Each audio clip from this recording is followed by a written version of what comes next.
आखिरकार उत्तर प्रदेश में बीजेपी जिस तरह से निषादों के बीच में अपना पक्का वोट बैंक करने के लिए बिहार से मुकेश साहनी का नाम आगे कर रही थी, अब उनकी खुद मुकेश साहनी की पार्टी वीआईपी के साथ पटरी खाती नहीं दिख रही है।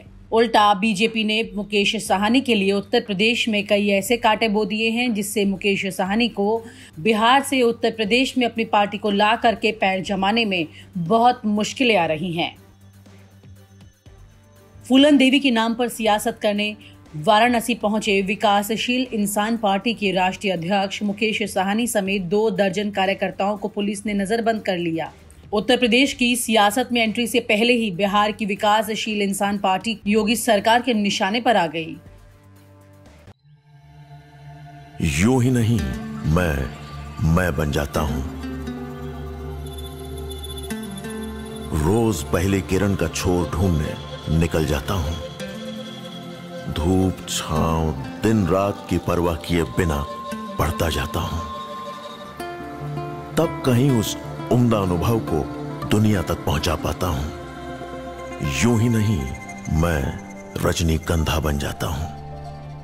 पिछले दिनों वीआईपी के राष्ट्रीय अध्यक्ष और बिहार सरकार के मंत्री मुकेश साहनी की ओर से उत्तर प्रदेश के सभी मंडलों में फूलन देवी की प्रतिमा लगाने का ऐलान किया गया था। तय कार्यक्रम के तहत 22 जुलाई को पार्टी कार्यकर्ताओं ने वाराणसी के रामनगर इलाके में प्रतिमा लगाने की कोशिश की, लेकिन पुलिस ने रोकते हुए प्रतिमा को जब्त कर लिया।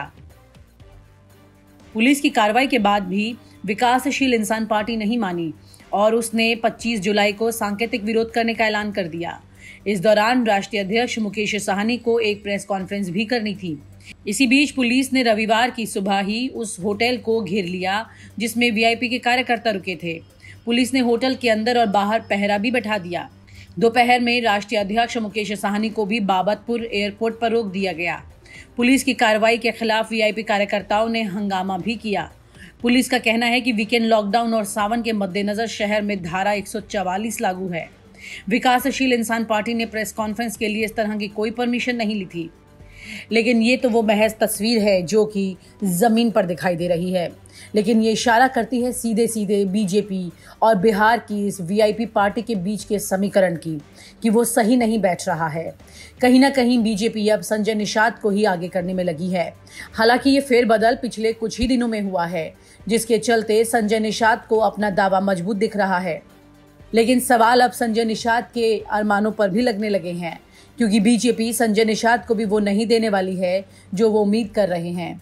जाहिर है संजय निषाद जिस तरह से अपने आप को मंत्रिमंडल में देखना चाहते हैं, बीजेपी दूर दूर तक इस बारे में कोई चर्चा करने को तैयार नहीं है।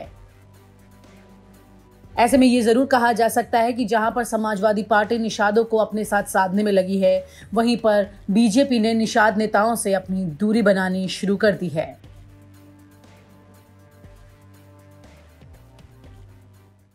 और आप हमसे जुड़े रहने के लिए सब्सक्राइब करें YouTube पर, फॉलो करें Twitter पर और लाइक करें Facebook पर। और ज्यादा जानकारी के लिए न्यूज़ नशा की वेबसाइट पर जाएं। आपको टाइप करना होगा सिर्फ न्यूज़ नशा।